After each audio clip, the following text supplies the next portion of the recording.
한번 인사 나누겠습니다. 고맙습니다. 감사합니다. 주님 안에서 사랑합니다. 한 주간 잘 지내셨습니까? 여러분들 성도님들 뵙는 시간이 저에게 가장 행복한 시간입니다. 우리 8과 말씀 같이 보겠습니다. 말씀과 함께하는 삶 예배 베드로전서 2장 2절입니다.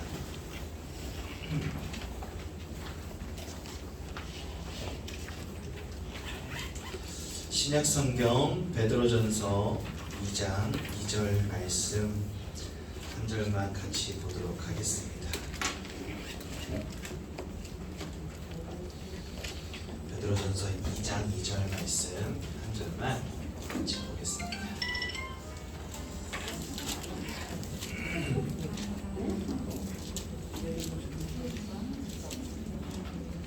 베드로전서 2장 2절 말씀 한 절만 같이 보시겠습니다. 여러분들 천천히 찾아보십시오.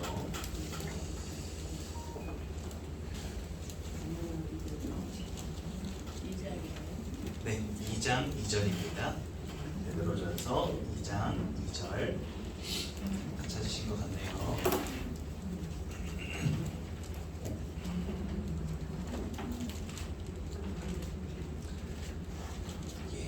한 목소리로 함께 봉독하도록 하겠습니다. 시작. 갓난 아기들 같이 순전하고 신령한 젖을 사모하라. 이는 그로 말미암아 너희로 구원에 이르도록 자라게 하려 함이라. 아멘. 여러분들께 참 부끄러운 고백이지만 하나 드릴 게 있습니다. 홍감사가 여러분들 앞에 서 있는 이 홍감사 목사가 어떤 사람이냐 하는 것을 좀 설명드리고자 합니다. 제가 처음 교회를 가게 된 건 중학교 2학년 때 한 달 동안 악몽에 시달리다가 너무 죽겠어서 친구 손에 이끌려서 이제 교회를 갔어요. 거기에서 이제 CCC에서 간사로 섬기고 있었던 전도사님 한 분이 사형리라는 책자가 있습니다. 이렇게 주황색으로 이렇게 가로로 긴 조그만 소책자가 있어요. 그거를 펼쳐 보이시면서 너 예수 만나면 다 해결된다 이렇게 말씀하시는 거예요. 그래서 제가 그날 예수님을 영접했는데 너무나 놀랍게도 악몽이 끝나버린 거예요. 그날로. 그래서 그날 이후로 똑같은 악몽을 꿔본 적이 없습니다. 그렇게 해서 이제 제가 신앙생활을 시작하게 됐죠. 시작하게 됐는데 너무나 안타깝게도 대학교에 입학하고 나서 제 인생이 이렇게 한 번 더 무너지는 문제가 터지고 맙니다. 그게 뭐였냐면 이거였어요.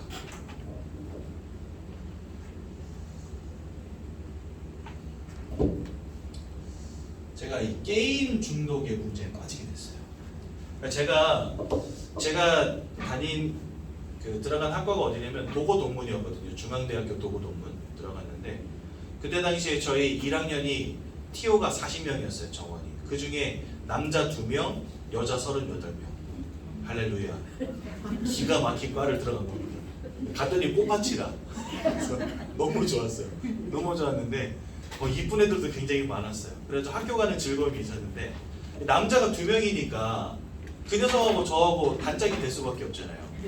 근데 이 친구가 뭐 하던 친구였냐면 게임을 돌려서 아이템을 팔아가지고 돈을 버는 친구였어요. 그래가지고 야 감사야 너도 한번 해보자 이래가지고 그래 한번 해볼까? 용돈벌이나 해볼까? 싶어가지고 이제 걔가 사는 아파트에서 같이 거주를 하면서 같이 게임을 하기 시작한 겁니다. 얘 아버지가 돈이 많아요. 그래가지고 혼자 경기도 안성에 올라와서 이제 살면서 학교를 다니는데 아파트 3룸 아파트를 아버지가 사주셨어요. 혼자 3룸 아파트에 살면서 하나는 침실, 그리고 하나는 옷방, 하나는 컴퓨터방. 그 컴퓨터방에다가 컴퓨터 한 10대 갖다 놓고요. 하루 종일 돌리는 거예요. 흔히 뭐라 그러냐면 작업장이라고 하거든요. 거기에서 이제 작업장을 돌려가지고 그걸로 이제 아이템을 긁어 모아서 사람들한테 돈을 받고 파는 거예요. 그래 제가 대학 다닐 때니까 지금으로부터 약 20년 전이거든요. 근데 그때 당시에 한 달에 500만 원씩 벌었어요. 어마어마하죠. 그래가지고 저도 그 친구랑 같이 한 겁니다. 근데 이제 뭐 장소며 장비며 다 걔가 준비했고 아이디어도 걔잖아요. 그래가지고 8대 2로 먹었는데 그럼에도 불구하고 제가 돈 많이 벌었어요. 근데 그렇게 한번 발을 딱 들이니까 제가 이제 여기에서 헤어나올 수 없는 늪에 빠져버린 겁니다. 너무 재밌으니까. 돈 버는 것도 쏠쏠하고 게임도 재밌고. 근데 저희 가문이 대대로 약간 중독의 문제가 있거든요. 저희 할아버지께서는 알코올 중독. 그리고 저희 아버지는 그 옛날에는 동네 한바다 화물 주차장이라는 게 있었어요. 지금은 그게 없어졌거든요, 다. 근데 이 화물 주차장이 어떤 곳이냐? 밤새 화물차 운전하시는 아저씨들 모여서 포카 치고 화투 치고 그 다음에 다방 아가씨들 불러다가 놀고 그런 곳이 화물 주차장이었어요. 그러니까 저희 아버지는 화물 주차장으로 출근했다가 새벽에 퇴근하시는 분이었거든요. 거기서 밤새 술 먹고 도박하고. 저희 아버지는 그러셨고 저는 게임 중독. 그러니까 3대가 그냥 중독의 문제에 다 걸려버린 거예요. 그러니까 할아버지는 이 중독의 문제에 평생을 알코올 드시고 사시다가 돌아가시기 한 5년 전부터 이제 온몸의 기력이 다 빠져나가셔가지고 5년 동안 저희 어머니가 똥기저귀 다 갈았어요. 그러다가 돌아가셨고. 근데 저는 이 게임 중독에 8년간 완전히 빠져서 살았습니다. 어느 정도로 빠졌냐? 학교를 안 가요. 시험을 안 쳐요. 과제를 안 돼요. 어떻게 되겠습니까? 네. 그러니까 저는 지금까지 그런 친구 한 번도 못 만나봤는데 저는 대학교 때 성적표를 올 F 성적표를 2번 연속 받고 퇴학당했어요. 여러분들은 지금 대학에서 게임하다가 퇴학당한 사람 보고 있습니다. 제가 인생이 그렇습니다. 대학에서 게임하다가 얼마나 게임을 열심히 했는지 퇴학을 당했다니까요. 그럼에도 불구하고 이 문제가 해결이 안 된 거예요. 20살에 대학 들어가서 8년이니까 20대를 게임으로 보낸 거잖아요. 그러니까 여러분들 인생에 평생 먹고 살 것을 준비할 나이가 20대인데 저는 그 시기를 게임만 하는 거예요. 그러니까 뭐 전문성도 없죠. 졸업장도 없죠. 맨날 집에서 게임만 하고 있죠. 그러니까 엄마가 얼마나 답답합니까? 제가 게임을 잠도 안 자고 얼마나 오랫동안 해봤냐면은 2박 3일 동안 잠도 안 자고 게임을 해본 적이 있어요. 집에서 하면 아버지한테 혼나니까 게임방에서 하는데 2박 3일 동안 게임하고 게임방에서 나왔어요. 근데 피곤하고 힘들어서 나온 게 아니에요. 돈이 없어서 나왔어요. 내 생각에는 한 4박 5일도 할 수 있었을 것 같아요. 뭐 커피 마셔가면서 게임하는데 피곤하지가 않아요. 게임을 하는데 사람이. 그리고 나서 집에 오니까 그때서야 피곤해가지고 이제 하루 종일 자고 이랬었거든요. 그러니까 완전히 그냥 여기에 완전히 메인 인생인 거죠. 그래서 인생도 무너지고 삶도 무너지고 건강도 무너지고 이래가지고 장가는 가겠나 싶기도 하고 뭐 벌어먹고 사나 이 생각이 늘 제 고민 속에 있었는데 그럼에도 이게 해결이 안 되어지는 거예요. 근데 제가 아까 말씀드렸죠. 교회 언제 처음 갔다고요? 중학교 2학년 때 처음 갔어요. 근데 제 인생에 이런 문제가 온 겁니다. 여러분들 교회 다니면 문제 안 옵니까? 문제 옵니다. 교회 다니면 죄 안 짓습니까? 죄 짓습니다. 그런데 교회에서는요, 게임하지 마, 죄 짓지 마 이렇게 가르쳐요. 저는요 평생 살면서 부모님한테 혹은 선생님한테 교회에서 제일 많이 들었던 소리가 뭐냐 이거였어요. 게임하지 마. 근데 제가 아무리 안 하려고 해도 안 돼요 이게. 여러분들 담배 펴보신 분들 아실 거예요. 담배 잘 끊어지던가요? 안 끊어져요.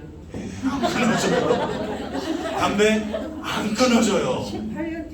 네, 끊고 싶은데 안 돼요. 근데 여러분들 담배 피면 건강에 안 좋다는 건 누구나 다 알죠. 술 마시지 마, 담배 피지 마, 게임하지 마. 우리 늘 듣잖아요. 근데 그게 여러분 우리 마음대로 됩니까? 안 돼요. 그냥 세상 사람들은 그거 그냥 안 하면 되지 이렇게 말합니다. 그런데 그렇지가 않아요. 왜 그런지 아십니까? 여러분 아까 제가 할아버지, 아버지 또 저 이렇게 설명했잖아요. 분명히 가정과 가문을 따라 혈통을 따라 내려오는 그 가정과 가문의 약한 부분이 있습니다. 여러분들 우리 성경학자들은요 지구의 나이를 대략 6천년으로 보고 있습니다. 그러니까 아담 때부터 시작해가지고 몇 세까지 살고 죽었는지가 쭉 나오거든요. 성경에는요. 그거를 다 합산해 보니까 아담으로부터 현재까지 약 6천년 정도가 흘렀다라고 봐요. 그러니까 하나님이 이 땅을 창조하신 이후부터 6천년 정도가 흘러온 거죠. 그런데 아담과 하와를 무너뜨린 존재가 누구였습니까? 사단이었죠. 그때 아담과 하와를 무너뜨린 그 사단의 역사는 지금 6,000년째 이어오고 있어요.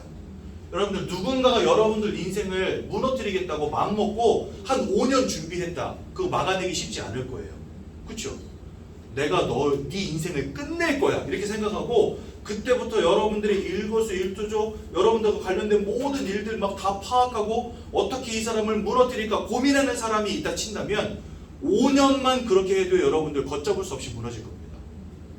그런데 이 녀석은요 무려 6,000년을 인생을 무너뜨리고 박살내고 영적 문제, 마음과 생각의 문제, 삶과 육신의 문제에 빠지도록 만드는데 도사인데 이거를 무려 몇 년을 했다고요? 6,000년을 해왔어요. 6,000년.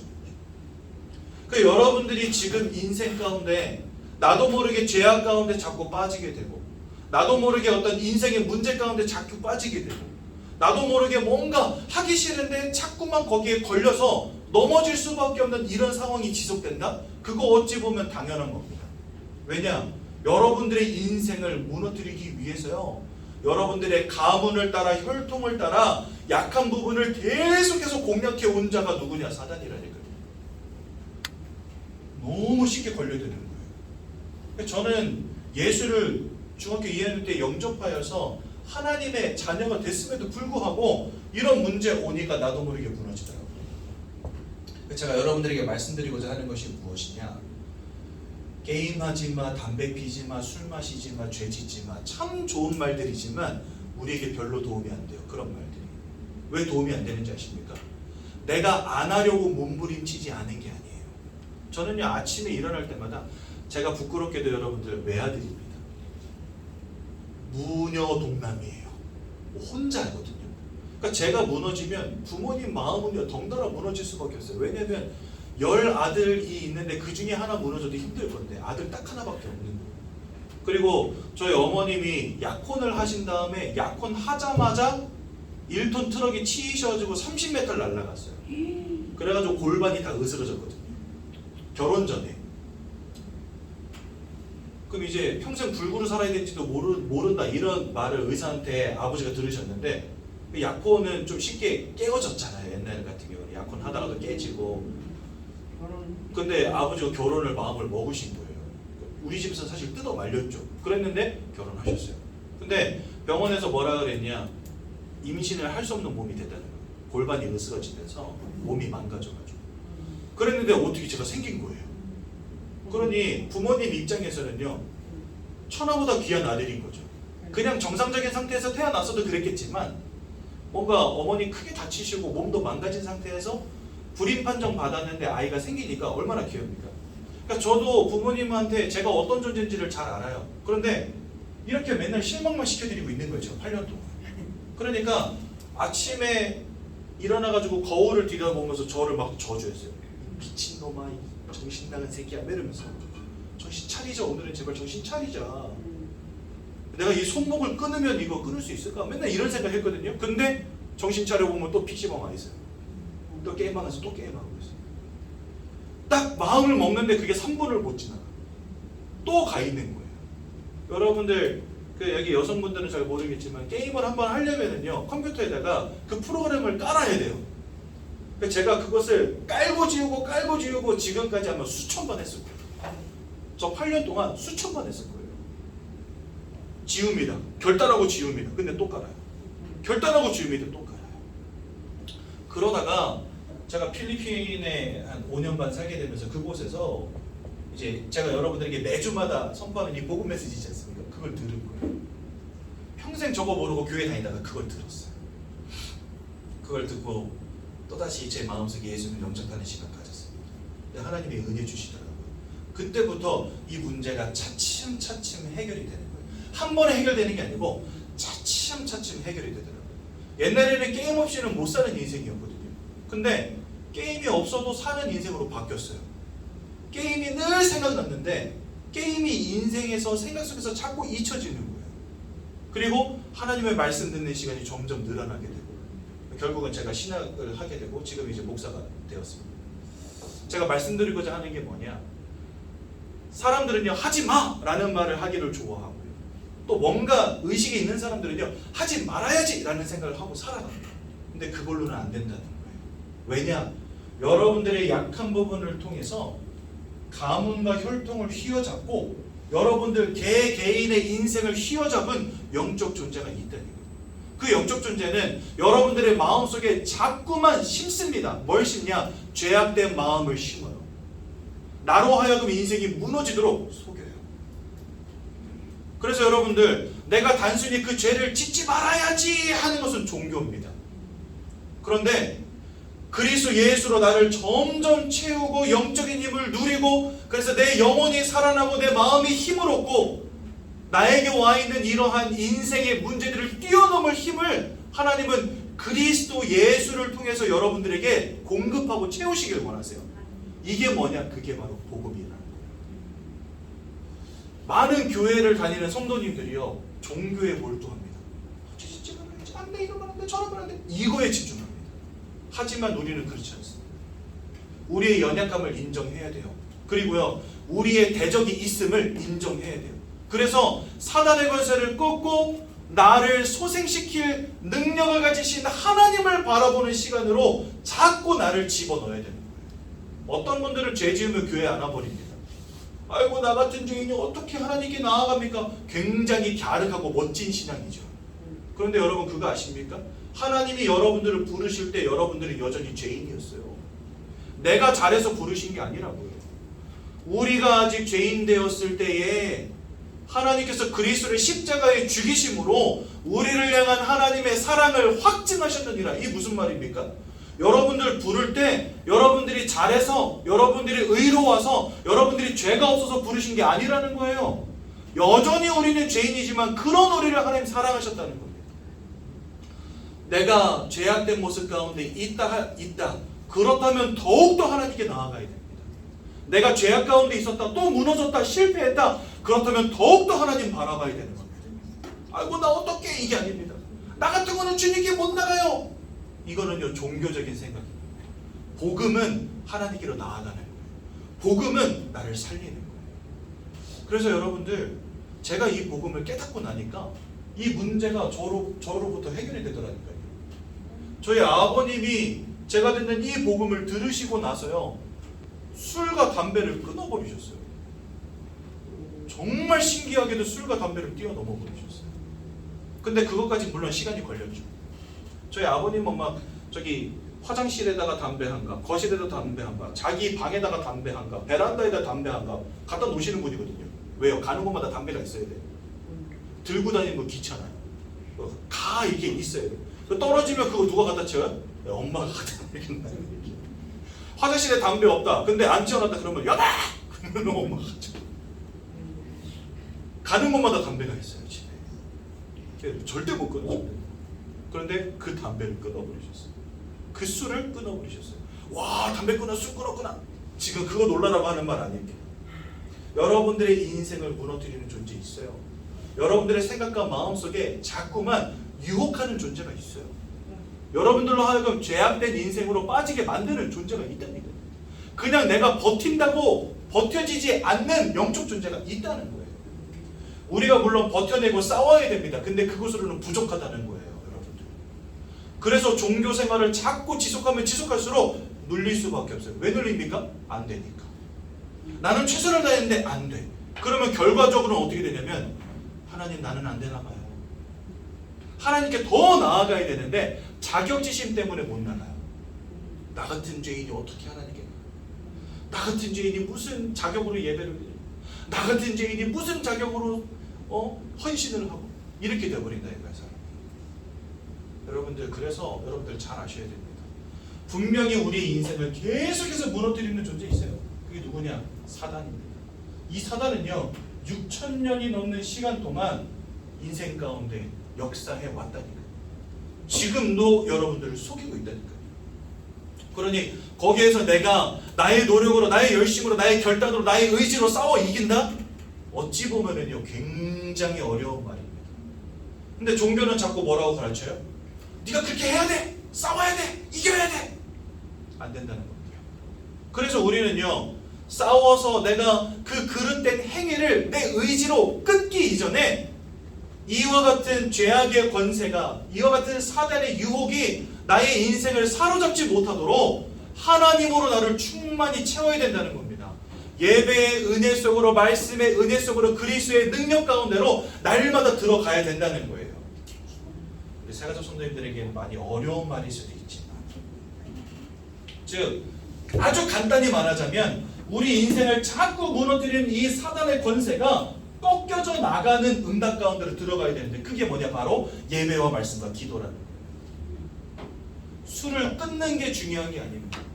나로 하여금 술을 마시도록 획책하는 녀석의 권세가 꺾어져 나가요. 내가 게임을 끊는 게 중요한 게 아니에요. 여러분들 게임 끊잖아요? 사람이 의지로 게임도 끊을 수 있습니다. 그러면 게임 말고 다른 거에 또 빠져버려요. 저희 아버지가 한동안 술을 안 드시더니 그 허함을 어디서 달래냐? 바둑으로 달래시더라고요. 밖에 나가서 일은 안 하고 하루 종일 바둑만 드시는 거예요, 집에서. 그 아버지 입장에서는요, 술 마시는 것보다 낫잖아. 이게 변명이에요. 근데 밖에 나가서 돈을 안 벌어와. 하루 종일 바둑만 둬요. 제가 말씀드렸죠. 아버지가 앉아있는 컴퓨터 의자가 등판이랑 밑바닥이 다 갈라져가지고요. 갈 때마다 그 청테이프 있죠. 그걸 이렇게 붙이는 횟수가 점점 늘어나는 거예요, 바닥이. 더 이상 나중에는 이게 청테이프 붙여도 안 되니까 새 의자를 사시더라고요. 그만큼 앉아 계시는 거예요, 컴퓨터 의자. 여러분들 게임을 끊으면 끝날 것 같죠? 아니에요. 여러분들이 인생을 휘어잡은 이 사단의 권세가 꺾이지 않는 이상은요, 우리는요, 게임 아니라 또 다른 것에 또 빠집니다. 게임 그거 아니라 또 다른 것에 또 무너지게 됩니다. 그래서 종교로는 우리 문제를 해결할 수 없는 거예요. 그래서 날마다 그리스도 예수로 나를 채우는 게 중요하다는 거죠. 요즘 계속 이제 담임 목사님 종교와 복음에 대한 말씀하시는데, 우리 새가족 성도님들에게 조금 어려운 말씀일 수 있지만 핵심적인 부분은 그겁니다. 나의 인생을 무너뜨리는 사단의 존재가 있고, 그것은 내 힘으로, 내 의지로, 내 노력으로 싸워 이길 수 있는 존재가 아니라는 사실. 그래서 사단의 머리를 깨뜨리신 주 예수로 내가 충만해지지 않으면 안 된다는 것입니다. 그 예수 그리스도가 곧 복음이에요. 그렇죠? 그래서 여러분들에게도 어떤 죄악된 모습들 있을 수 있습니다. 죄 짓지 말아야지. 물론 좋은 생각이에요. 하지만 그 죄를 짓지 않는 인생으로 발돋움하기 위해서 여러분들에게 필요한 건 내 의지와 결단보다 예수의 능력이 필요하다는 겁니다. 그래서 그리스도께로 나아가는 시간이 나에게 반드시 있어야 된다는 거죠. 여러분들 오늘도 언약만 붙잡으시고 응답 누리는 우리 귀한 성도들 되시길 바랍니다. 성경은 우리에게 하나님께서 사람을 창조하셨다라고 분명히 말씀하십니다. 그게 창세기 1장 27절과 28절에 잘 나와 있습니다. 27절은 하나님의 형상대로 우리를 창조하셨다고 말씀하세요. 그래서 우리는 다른 피조물들과 다른 영적 존재입니다. 그래서 사람만 하나님께 예배한다든지, 부처님을 찾아가서 불공을 드린다든지, 미사에 참여한다든지, 기도를 한다든지, 찬양을 한다든지 이런 영적 행위들을 합니다. 왜냐하면 여러분들은 영적 존재이기 때문에. 사람은 영적 행위를 해요. 그리고 희한한 영적인 신비한 체험들도 사람들은 합니다. 저처럼 악몽을 꾼다든지, 어떤 사람은 귀신을 보기도 하고, 환청을 듣기도 하고, 어떤 사람은 귀신하고 살아요. 이런 사람들도 있어요. 왜 가능합니까? 여러분들 영적 존재이기 때문에 이게 가능한 거예요. 그리고 창조주 하나님을 닮았기 때문에 창조의 행위를 하는 유일한 존재입니다. 무엇인가를 자꾸 만들어내죠, 사람들은요. 그러니까 뭔가 여러분들하고 저는 그냥 원숭이가 진화해서 된 존재가 아니라는 거예요. 하나님이 처음부터 뭔가 특별한 존재로 다르게 설계하고 만드셨다는 겁니다. 특별한 존재로. 그렇다면 왜 하나님은 이렇게 영적인 행위를 하는 특별한 존재로 우리를 만드셨을까요? 하나님께서는요, 여러분들에게 가장 큰 축복을 주시기 원하는데, 그게 뭐냐? 바로 이 땅을 창조하신 능력의 하나님을 알고 그 하나님과 교제하는 인생 되길 원하신 거예요. 그런데 하나님은 영이시기 때문에 우리가 영적 존재가 아니고서 하나님 알 수가 없는 거죠. 그러니까 하나님은 우리에게 가장 큰 축복을 주시는 원리로서 우리를 영적 존재로 만드시고 하나님과 함께하는 축복 가운데 살게 하신 겁니다. 마치 물고기가 물속에 있으면 되듯이, 물고기는요, 물속에만 있으면 돼요. 그러면요, 다른 거 잡아먹고, 알도 낳고, 새끼도 까고, 다 합니다. 그렇죠? 물 밖에 나오면 문제지만, 물 속에 있으면 물고기는 살아요. 나무는 어떻지요? 땅속에 뿌리 내리고 있으면 자라고 열매 맺고 꽃을 피웁니다. 놀랍죠. 그것처럼 사람은 하나님과 함께하면 되는 존재로 만드셨다는 거예요. 물고기가 물속에 있으면 되듯이 나무가 땅속에 뿌리 내리면 되듯이 사람은 하나님과 함께하면 되는 존재로 만드신 겁니다. 근데 하나님은 영이시기 때문에 사람이 영적 존재가 아니고서 하나님 알 수가 없는 거예요. 그래서 하나님의 형상 따라 사람을 창조하시고 28절에는 그 안에서 하나님과 함께하는 그 축복 안에서 생육하고 번성하고 땅에 충만해져서 모든 것을 정복하고 다스리는 응답을 우리에게 주시겠다는 겁니다. 그러니까 이 땅의 모든 피조물들을 누구를 위해서 만드신 거예요? 사람을 위해서 만드신 거예요. 하나님과 함께하는 그 응답 가운데에서 모든 축복을 다 누리라고 하나님 이 땅을 창조하신 겁니다. 그러니까 원래 인간은 이와 같이 축복된 존재였어요. 그런데 어느 날 아주 중대한 인생의 근본적 문제가 벌어지고 맙니다. 어떤 근본적 문제냐? 창세기 3장 1절에서 6절에 보니까 하나님을 대적한 영적 존재 사단이 등장합니다. 요 사단이요, 하나님이 따먹지 말란 선악과를 따먹도록 아담과 하와를 속여서 원죄 가운데 빠지게 만듭니다. 그 결과로 하나님과 함께 해야 되는 인생이 하나님을 떠난 인생이 되어버리고 말합니다. 여러분들은 원래 하나님과 함께하도록 창조되어진 존재들인데 이 창세기 3장 문제로 말미암아 모든 인생이 하나님을 떠나는 문제 가운데 빠지게 된 겁니다. 한마디로 말해서 물고기가 물을 잃어버리고 나무가 땅을 잃어버린 사건이 여러분들에게 벌어진 거예요. 그러니까 우리는 행복하려고 막 열심히 노력하죠. 공부도 열심히 하고 일도 열심히 하고 사랑도 하고 가정도 꾸리고 자녀도 낳고 하는데 나는 최선을 다해서 착하게 산 죄밖에 없는데 내가 원하는 행복은 오지 않고 내가 원치 않는 인생의 문제가 막 다가와요. 왜 그럴까요? 하나님을 잃어버렸어요. 물을 잃어버린 물고기 같은 인생 됐다니까요. 떡밥을 제 아무리 많이 쌓아놓은들 물을 잃어버린 물고기는요 살 수 없는 겁니다. 지렁이를 아무리 많이 잡아도 물을 잃어버린 물고기는 못 사는 거예요. 여러분들이 이 땅에서 아무리 공부를 많이 하고 지식을 많이 쌓고 돈을 많이 벌고 성공한다 할지라도 세상에서 명성을 얻고 권력을 얻는다 할지라도 물을 잃어버린 물고기는 못 사는 거예요. 하나님을 잃어버린 인생은 행복이 없는 겁니다. 그래서 하나님은요 이 선악과를 따먹는 날에는 너희가 정령 죽으리라 하셨는데 진짜 정령 죽어버렸어요. 행복이 없는 인생. 그렇죠? 그래서 물 떠난 물고기가 죽은 거 아닙니까? 하나님 떠난 인생이 죽은 거랑 다름없는 것입니다. 행복이 없는 인생, 이것저것 해봐도 만족이 없는 인생, 답이 없는 인생, 그냥 흘러가는 인생, 팔자연이 할 수밖에 없는 인생. 그렇죠? 여러분들 이런 영적인 원리들을 잘 아셔야 됩니다. 사람은 하나님과 함께 해야지만 살 수 있는 영적 존재라는 거예요. 근데 그 하나님을 잃어버리게 되고 그때부터 이제 인생의 모든 문제 가운데 빠지게 됩니다. 가장 중요한 문제는 뭐냐? 요한복음 8장 44절에 보니까 너희는 너희 아비 마귀에게서 났으니 즉 사단에게 속한 자가 되었다고 성경 우리에게 말씀하십니다. 너무나 안타깝게도 여러분들의 인생을 사로잡은 존재가 이때요. 언제부터요? 하나님을 잃어버린 순간부터. 우리가 하나님을 잃어버린 순간부터 여러분들은요 이 사단의 권세에게 사로잡힌 인생이 되어버리고 만 거예요. 요한일서 3장 8절에는 뭐라고 말씀하시냐? 죄를 짓는 자마다 이 마귀에게 속하였나니 우리가 마귀에게 속한 자가 되었다고 말씀하십니다. 계시록 12장 9절에는 뭐라고 말씀하십니까? 천하를 꿰는 자, 이 천하를 꿰는 자 사단에게 우리가 속아 넘어가고 있는 거예요. 지금 이 천하를 꿰는 자 사단에게 여러분들의 인생이 붙잡혀버린 겁니다. 이 요한복음 8장 44절에는요 이 녀석을 거짓말장이요 살인자라고 표현해놨어요. 또 요한복음 10장 10절에는 뭐라 되어 있냐? 도적이라고 표현해놨습니다. 여러분, 도적이 오는 것은 모든 것을 빼앗고 죽이고 멸망시키려는 것뿐이요. 여러분들 인생이 왜 자꾸 무너지는지 아십니까? 나는 최선을 다해 살아가는데 왜 안 되는지 아십니까? 좋은 남편 멋진 아내 만났는데 왜 인생이 안 되는지 아십니까? 떡두꺼비 같은 아들, 진짜 꽃사슴 같은 딸을 낳았는데 왜 안 되는지 아십니까? 여러분들이 인생을 사로잡은 존재, 여러분들의 인생으로부터 모든 것을 빼앗는 존재가 있다는 거예요. 우리의 지금까지 인생의 가장 큰 문제가 뭐였냐? 이 영적 존재가 있다는 사실을 몰랐던 겁니다. 여러분들 암이 왜 무서워요? 그 작은 세포 덩어리거든요. 아무것도 아닌데 얘가 몸집을 키우면 사람 몸의 기능을 상실하게 만들어 버립니다. 근데 얘가 자라는지 안 자라는지 우리가 알지를 못해요. 몸속에서 눈에 보이지 않게 자라니까. 그래서 무서운 거예요. 초기에 발견하면 그냥 떼내면 되니까 끝나거든요. 근데 나중에는 혈관을 타고 온몸으로 퍼집니다. 그래서 무서운 거예요. 내가 죽어가는지도 모른 채 죽어가니까 무서운 게 아니에요.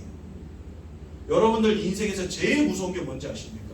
여러분들 인생을 사로잡은 이 사단이라고 하는 영적 존재가 있는데 우리 지금까지 이거 몰랐다는 거예요. 운명과 사주팔자로 여러분들의 인생을 사로잡은 존재가 있는데 그 녀석이 있다는 거 모른 채 살아온 거예요.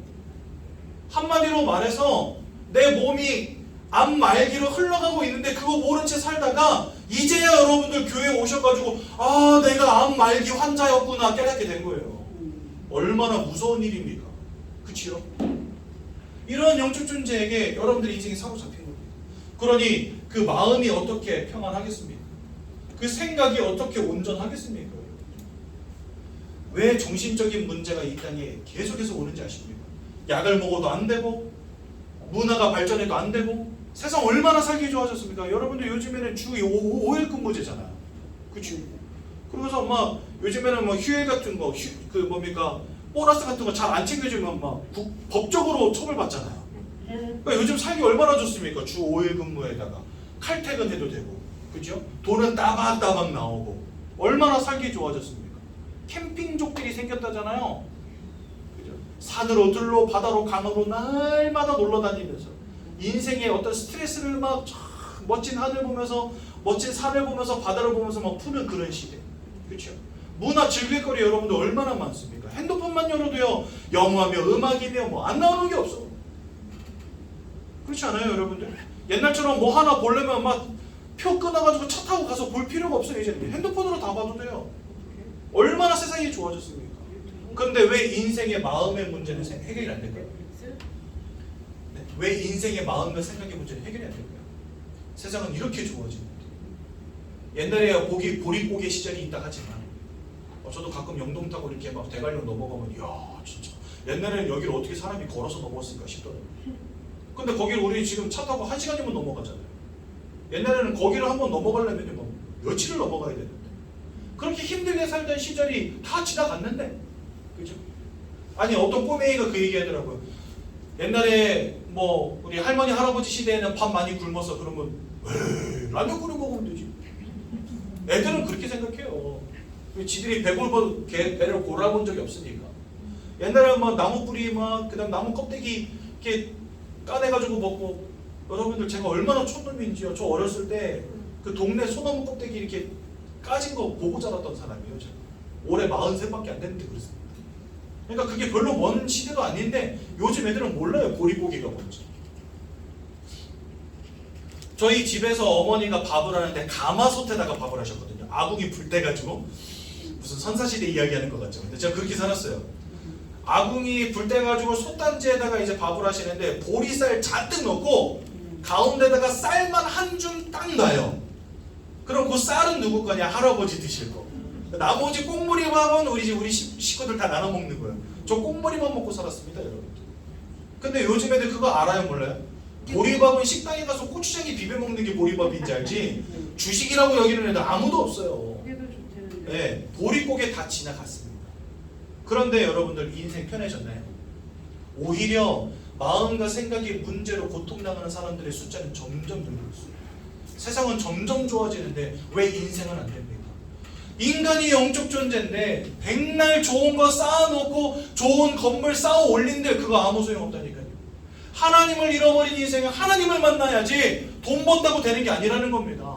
물 떠난 물고기는 물을 만나야지 떡밥 가지고 안 된다는 거예요. 인생이 영적 존재라는 거 알지 못하고 여러분들의 인생을 무너뜨리는 사단과 같은 영적 존재가 있다는 사실을 인정하지 않는다면 우리는 인생의 답을 찾을 수 없는 거예요. 그냥 흘러가는 인생, 팔자연히 살아가는 인생 될 수밖에 없다는 겁니다. 여러분들 사람들의 마음과 생각이 다 무너집니다. 우울증으로 조울증으로 환상을 보고 환청을 듣고 그렇죠? 그 다음에 막 귀신을 보기도 하고 정신분열의 문제로 여러분들 사람들 얼마나 많이 고통당하고 있습니까? 이게 나중에는요 정신병이 되는 거예요. 진짜 심각한 정신병 되는 거예요. 뭐 공황장애로 그렇죠? 대인기피증으로 폐소공포증으로 사람들 막 무너지는 겁니다. 그러니 그 삶이 어떻겠습니까? 그 육신이 어떻겠습니까? 사랑을 해봐도 안 돼. 분명히 오빠 아니면 안 돼요 했는데 어느 날 보니까 그 인간 돼버렸어요. 아이고 내가 저거를 갖고 진짜 눈이 삐었지 그랬어. 그죠? 인생이요 만족이 없어요. 돌아봐도 안 되고 싸워봐도 안 되고 만나봐도 안 되고 사랑을 해봐도 안 되고 마음을 나눠봐도 안 되고 될 것 같은데 되다가도 안 되고 인생이 안 되는 겁니다. 원치 않는 사건 사고가 펑펑 터지죠.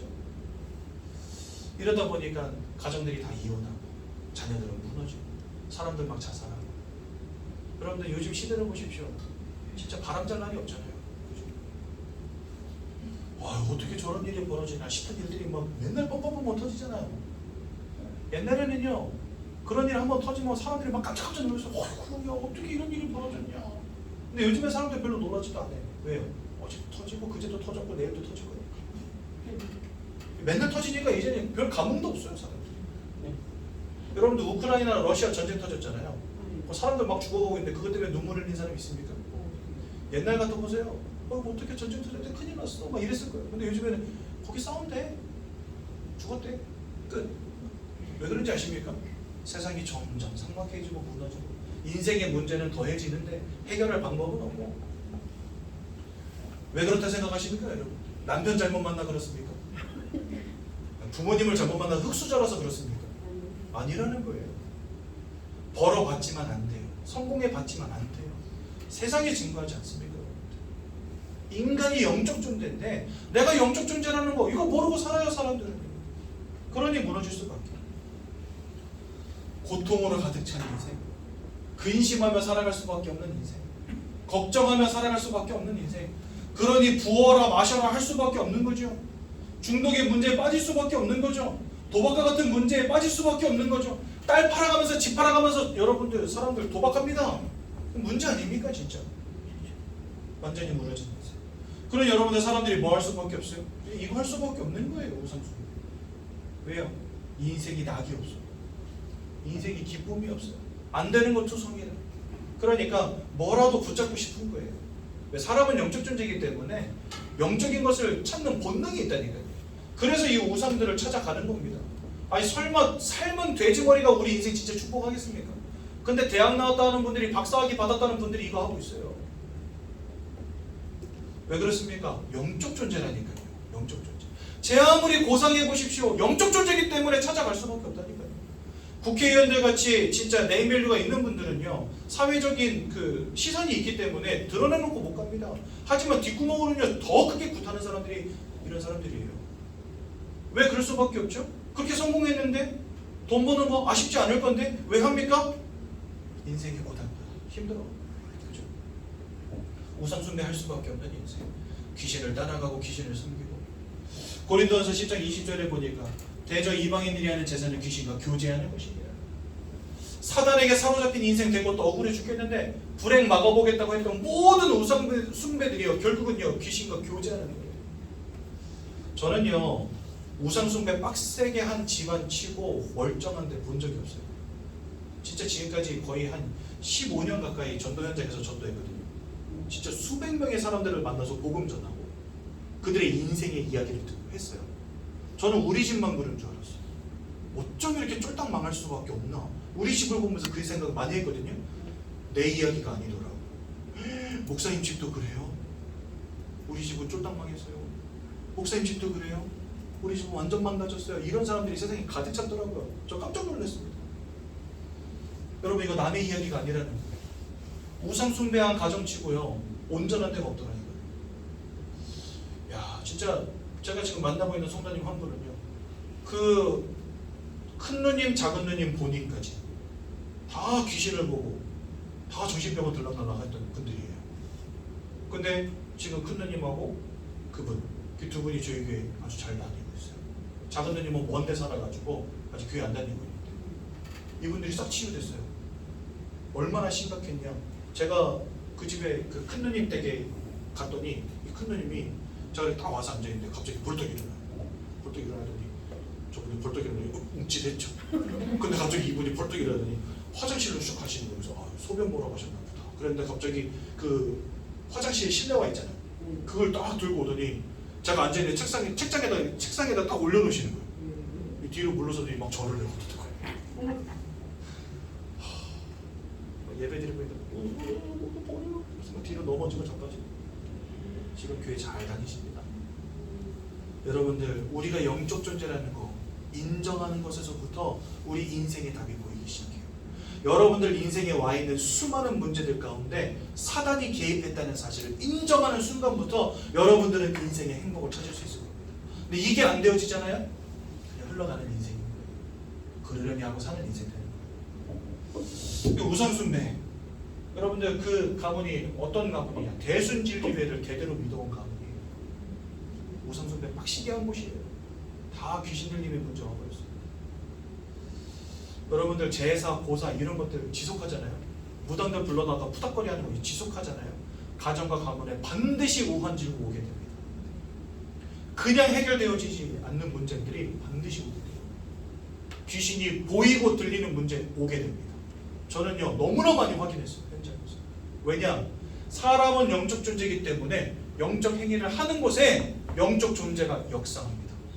우리가 우상 숭배하고 막 제사 지내고 고사 지내잖아요. 그곳에 누가 오냐? 귀신이 와요. 우리가 예배드리는 이 자리에 주의 성령이 역사하시는 것처럼 하나님을 알지 못하는 자들이 우상 숭배하는 그 현장에 귀신이 역사합니다. 그게 여러분들의 인생을 무너뜨린다니까요. 왜요? 도적이 오는 것은 모든 것을 빼앗고 죽이고 멸망시키려는 것뿐이요. 그거 외에는 목적이 없기 때문에. 그래서 우상 숭배 하면 할수록 무너지는 겁니다. 제사, 고사 하면 할수록 인생은 무너지는 겁니다. 특히나 영적 문제 심각하게 겪는 분들이 있죠. 그 윗대 혹은 현대에서 뭔가 우선순배 많이 하고 계실 거예요. 10중 8구는 그렇습니다.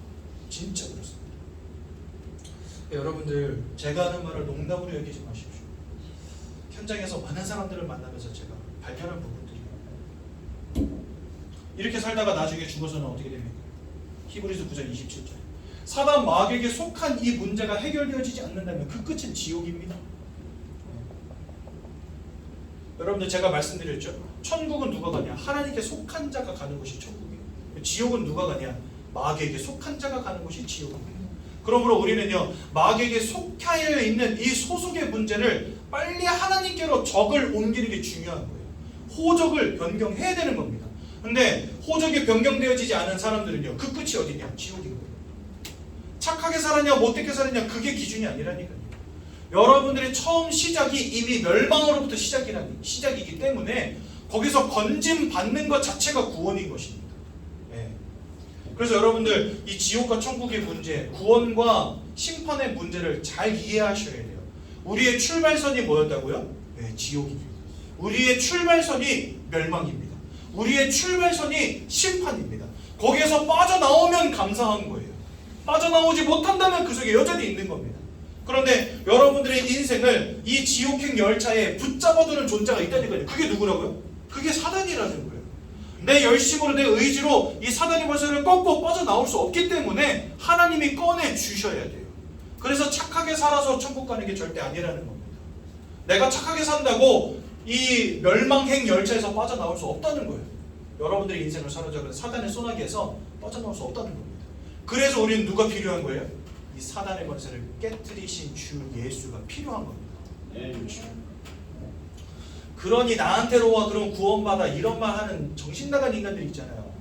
저 문선명 같은 인간들, 장길자 같은 여자들, 여러분들 정신 차리셔야 됩니다.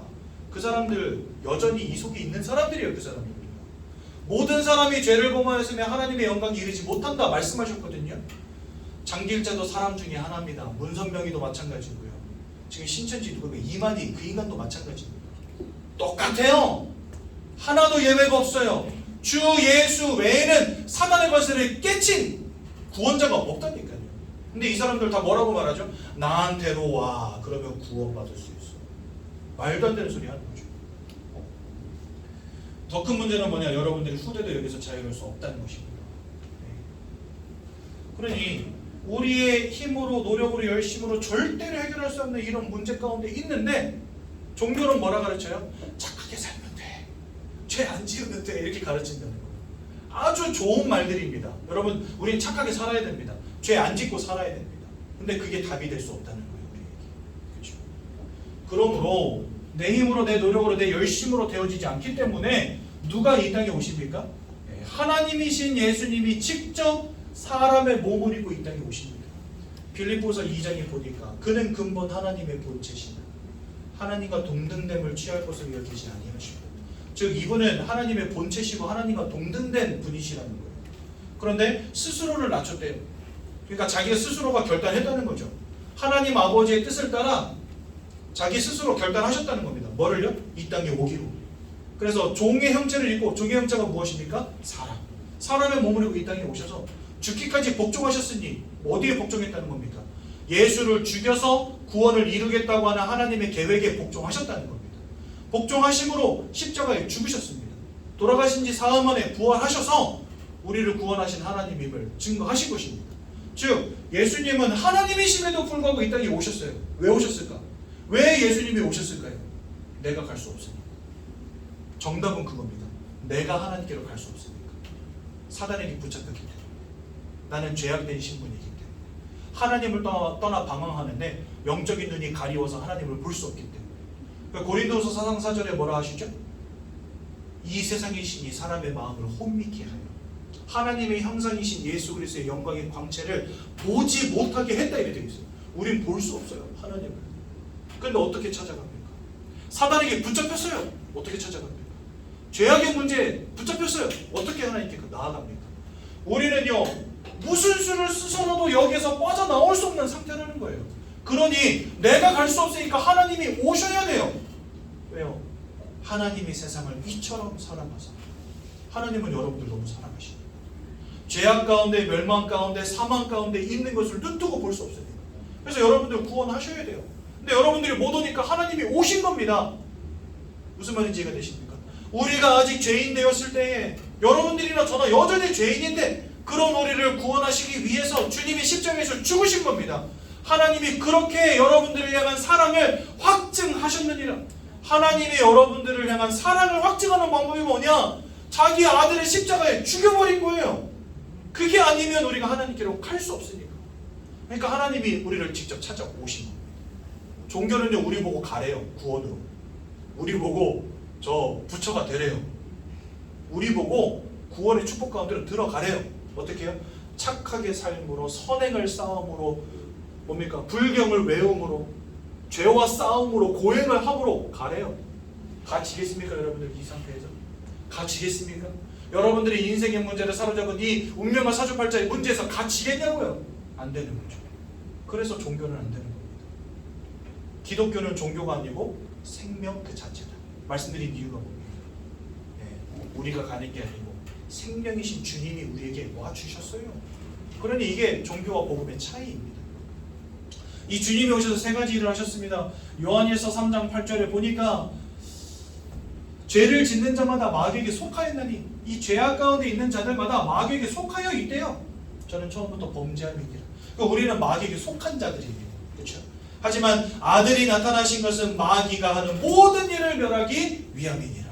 즉 예수 그리스도는 이 사단의 권세를 꺾으실 참된 왕으로 이 땅에 오신 것입니다. 그래서 여러분들 주 예수를 믿는 순간 이 사단의 권세로부터 우리가 해방되는 것입니다. 운명과 사주팔자의 문제로부터 해방되는 것입니다. 귀신의 역사로부터 해방이 되는 것입니다. 제가 말씀드렸잖아요. 무당집 딱 들어갔는데 십자가가 들어오더라면서. 그래서 무당을 만나가지고 구원의 확신을 얻고 들어왔다니까. 교회에서 목사님 말씀 들을 때는 그런가 싶은데 이 무당 말 들으니까 확신이 확 오더라고. 그래가지고 아, 나 구원받았구나. 너무 신기하게도요. 제가 저 평택에서 그 싼리 뒤편에 있는 무당촌 거의 250가구 되는데 거기를 다 돌았거든요. 한 집도 빠짐없이 점 찍어가면서 다 돌았어요. 가면은요 대번에 압니다. 제가 들어오면 왜 왔니 나보고. 교회 다니는 분이 왜 왔니 대번에 알아보래요. 그리고 저 나가면요 막 고시래해요. 제가 맨날 뒤통수에다 파도도 먹고 팥 얻어맞고 소금에 얻어맞고 다니던 사람이에요. 에이 재수없는 거 들어왔다고 애미애비 없는 거 들어왔다고 막 소금 뿌리고 팥 던지고 그거 맞아가면서 복음 전하고 다녔어요. 귀신 들린 사람은 대번에 알아봅니다. 예수 믿는 사람들. 왜 그런지 아세요? 신분이 바뀌었거든요. 여러분들의 호적 자체가 바뀌었거든요. 젊게도 안 나올 뿐더러 예수 믿는 사람들 보면 대번에 여러분 하나님의 성령이 함께 하시니까 모를 수가 없어요. 귀신 들리죠. 그러니 여러분 예수 그리스도께서 여러분들을 이 사단의 권세에서 해방하셨다는 말은요 농담이 아니고 진짜인 겁니다. 저는 그것을 현장에서 체험했어요. 로마서 8장 1절에서 2절에 보니까 뭐라 말씀하십니까? 그리스도 예수 안에 있는 자는 결코 정죄함이 없나니 모든 사람이 죄악 가운데 빠졌는데 이제는 예수 안에 있는 자는 죄악이 없다는 겁니다. 왜요? 예수 안에 있는 생명의 성령의 법이 죄와 사망의 법에서 너희를 해방하였기 때문이니라. 요한복음 5장 24절에는 죄와 사망에서 우리를 생명으로 옮기셨느니라. 하나님이 아예 옮겨버렸어요. 여러분들 생명으로 옮겨버린 겁니다. 죄와 사망과 상관이 없는 인생으로 바꿔버린 겁니다. 그래서 우리는 예수님을 우리의 죄악의 문제를 끝내신 참 제사장이라 부릅니다.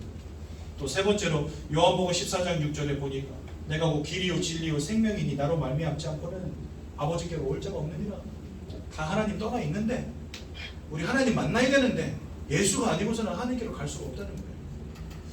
사도행전 4장 12절에 천하 인간의 구원 얻을 만한 다른 이름을 주신 적이 없대요. 예수 외에는 다른 이름이 없는 겁니다.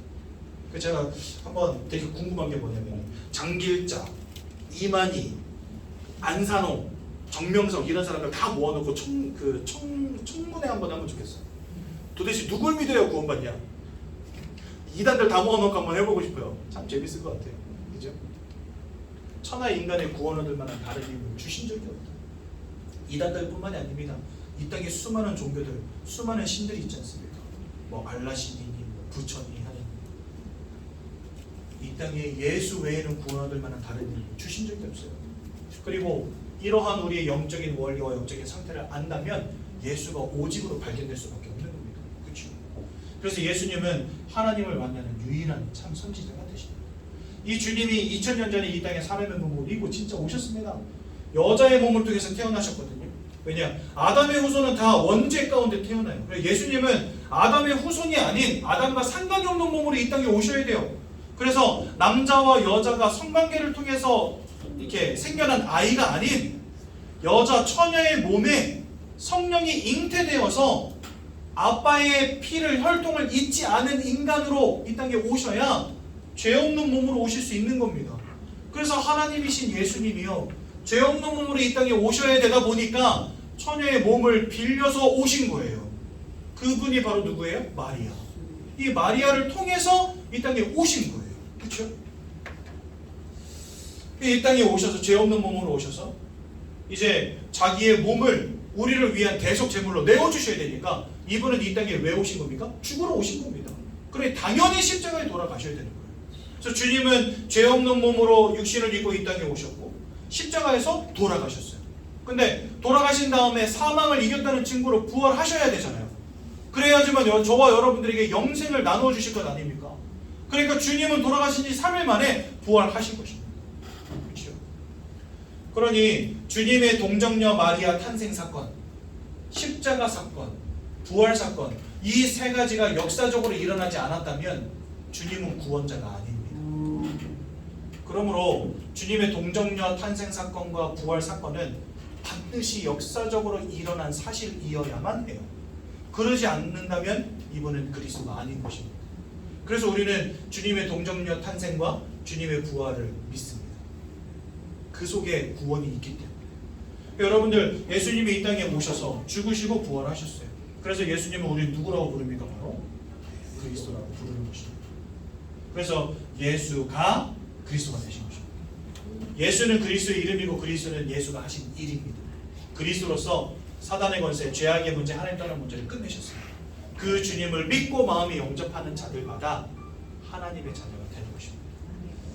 그러니 이 예수 그리스도를 우리가 날마다 바라보고 그 주님으로 충만케 되어지는 게 내가 사는 방법이라는 거예요. 그러니 여러분 예수를 우리 마음속에 영접해야 되지 않겠습니까? 그렇죠? 이미 저와 함께 몇 주째 영접하신 분들도 계시지만 오늘 또 영접하겠습니다. 그러면 어떤 분들은 또 영접하겠습니다 이러면 저 재영접 아니냐 뭐 이러시는 분들도 있더라고요. 그렇게 따지면 저는 세 가족이 지금 5년째 있는데 1년 50이 주니까 저 250번도 넘게 했어요.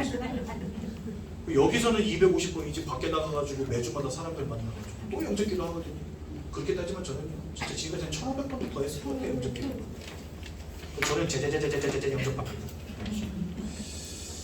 주님을 내 인생에 모셔드리는 건 너무 멋진 일 아닙니까 여러분? 오늘도 충만 내일도 충만 그 주님이 나와 함께 하시고 얼마나 기쁘고 행복한 일입니까? 그 행복 속으로 같이 들어가기 원합니다. 우리 15페이지 펴보십시오. 영접기도. 우리 영접기도문을 보면서 함께 주님을 마음속에 영접하는 시간을 다 같이 갖도록 하겠습니다. 진심으로 주님을 마음속에 영접하세요 여러분들. 제가 하라니까 하지 마시고 정말 진심으로 주님을 만나보세요. 그리스도이신 예수님이 내 인생이 필요합니다. 지금 내 인생에 와주세요. 나를 치유해 주세요. 나를 회복시켜 주세요. 이제는 하나님과 함께하는 축복을 누리게 해주세요. 진심으로 주님을 마음속에 영접하는 기도를 함께 드리도록 하겠습니다. 사랑의 하나님, 이제 나는 죄인인 것을 깨닫고 회개합니다. 지금까지 하나님을 떠나 사단의 지배 아래 묶여 종노릇하며 살았습니다. 그러나 예수님이 저를 위하여 십자가에 죽으시고 3일 만에 부활하신 그리스도이심을 믿습니다. 예수 그리스도께서 하나님을 만나는 유일한 길이 되시며 사탄의 권세를 꺾으시고 모든 죄와 저주의 재앙에서 나를 해방하신 그리스도 되심을 믿습니다.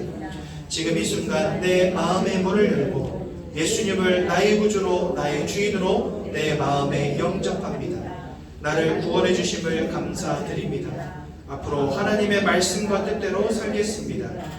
지금부터 일평생을 세밀히 인도해 주옵소서. 예수 그리스도 이름으로 기도합니다. 아멘. 축하드립니다 성도님. 8과 말씀 간단하게 우리 확인하고 가겠습니다. 여러분들이 이제부터 말씀과 함께하는 삶, 예배 축복을 누리셔야 되는데요. 첫 번째로 말씀을 들어야 되는 이유는 우리 읽은 성경 본문에 있는 말씀과 같이 여러분들은 갓난아이와 같은 존재들입니다. 갓난아이는 하루에 10끼, 15끼 먹어야 됩니다. 지속적으로 먹어야 됩니다. 그래야 자라요. 그러니까 우리 새가족 성도님들은요, 그 누구보다도 말씀 들으셔야 됩니다. 예배 드려야 됩니다. 그래서 갓난아이와 같이 신령한 젖을 사모하고 말씀 듣는 사람들이 되어야 됩니다. 또 마태복음 4장 4절에 보니까 예수님을 시험하는 사단에게 말씀하십니다. 사람이 떡으로만 살 것이 아니다. 하나님의 입으로 나오는 모든 말씀으로 살 것이다. 이렇게 말씀하십니다. 그래서 우리는 말씀을 들어야 되는 것이고요. 이 말씀은 그냥 단순히 우리가 듣기 좋은 말로 끝나면 안 되는 이유가 뭐냐? 그 말씀이 여러분들의 길에 빛이 되고 여러분들 발에 등이 된다 말씀하십니다. 즉, 그 말씀 속에 우리 인생의 방향과 길과 답이 있다는 겁니다. 참 신기하게도 저도 많은 성인군자들 북당이 얼마나 많습니까? 그 사람들 말 한마디도 안 듣습니다. 성경이면 충분하니까. 근데 말씀만 따라왔는데 하나님 제 인생 정말 축복하시고 이 자리까지 인도해 주셨어요. 얼마나 감사한지 모르죠. 또한 이 말씀을 들을 때 우리가 구원의 진리에 이르게 된다고 요한복음 5장 39절 말씀하십니다. 이것이 우리가 말씀을 들어야 하는 이유입니다. 또한 말씀을 들어야 되는 이유가 뭐냐? 2번입니다. 성경은 하나님의 말씀인데요. 디모데후서 3장 15절에 보니까 하나님의 감동으로 기록이 되었다 이렇게 되어 있습니다. 그런데 이 성경은요, 단 하나의 주제를 갖고 있어요. 그게 뭐냐? 예수 그리스도라는 주제를 갖고 있습니다. 그러니까 우리가 왜 타락하게 됐는지, 왜 예수를 만나지 않으면 안 되는지, 이것을 창세기부터 요한계시록까지 계속적으로 말씀하세요. 그러니까 주제가 하나라는 거죠. 근데 놀라운 것은 구약은 39권이고 신약은 27권으로 되어 있는데 저자가 약 46명입니다. 46명의 저자에 의해서 1100년, 또 여기 그 신약 27권 약 50년으로 되어 있죠. 1150년 동안 성경이 쓰여졌는데 46명의 저자에 의해서 쓰여졌는데 주제가 하나예요. 이게 왜 가능하냐? 하나님의 감동으로 기록이 되었기 때문에. 즉 성경을 기록하는 사람들을 하나님의 성령으로 감화 감동하셔서 하나님이 원하시는 내용이 기록되게 하신 겁니다. 그러니 집필자는 한 분인 거죠. 대필자가 46명인 거예요. 이해가 되시죠? 또한 요한복음 1장 1절에 이 말씀이 곧 하나님이라 그랬고요. 14절은 이 말씀이 육신이 되어 이 땅에 오시니까 예수가 되어 있습니다. 즉 말씀 자체가 하나님이세요. 그러니까 여러분들이 읽고 쓰고 외우고 묵상하는 이 말씀 자체가 하나님이시고 이 말씀이 육신이 되어 이 땅에 오시니까 예수님이라는 겁니다. 그러므로 이 말씀을 듣는 예배 시간이 참 중요합니다. 여러분들 말씀을 듣는 이 시간이 여러분들의 영혼이 살아나는 시간이에요. 얼마나 중요합니까? 그러니까 하나님은 예배하는 자를 찾으시고요. 영과 진리로 예배하는 자들을 찾으시고요. 시편 69편 31절에 황소를 드림보다, 즉 우리가 헌금을 많이 하는 것도 중요하지만 하나님께 감사의 예배를 올려드리는 것 더 기뻐하신다는 겁니다. 신명기 5장 12절 15절에 보니까 오직 하나님께만 집중하는 예배가 중요합니다. 그래서 결론은 예배의 승리가 곧 인생의 승리이다. 제가 예수를 필리핀에서 나이 28살에 진짜 이제 예수를 저 혼자 다시 영접하는 시간을 가졌거든요. 이렇게 주보에 보면은 대부분 그 영접 기도문이 있어요. 저희 교회는 있거든요. 여기도 뭐 영접 기도문이 있는데 이 영접 기도문을 보면서 혼자 따라서 영접 기도한 거예요. 근데 그때부터 지금까지 예배를 한 번도 놓쳐본 적이 없어요. 근데 하나님 제 인생을 진짜 축복 가운데 인도해 주시더라고요. 예배 성공은 인생의 승리이다. 이걸 꼭 기억하시기 바랍니다. 제가 한번 기도하고 말씀 마치겠습니다. 하나님, 오늘도 중요한 언약의 말씀 주시니 감사합니다. 이 말씀을 가슴에 담게 하시오. 일평생 주 예수의 언약을 기억하며 예배의 축복 가운데 살아가는 우리 모든 세가족 성도님들 되시도록 성령으로 역사하여 주옵소서. 오늘도 너무나 감사하여 하나님께 예배를 드리셨습니다. 우리 원옥순 권사님 예물 올려드립니다. 기뻐 받아주시고 하늘에 넘치는 복으로 개인과 가정과 가문과 후대를 채워 주옵소서. 예수님의 이름으로 기도드렸습니다. 아멘. 찬송가 85장 찬양 하나님께 올려드리고 1절만 올려드리겠습니다.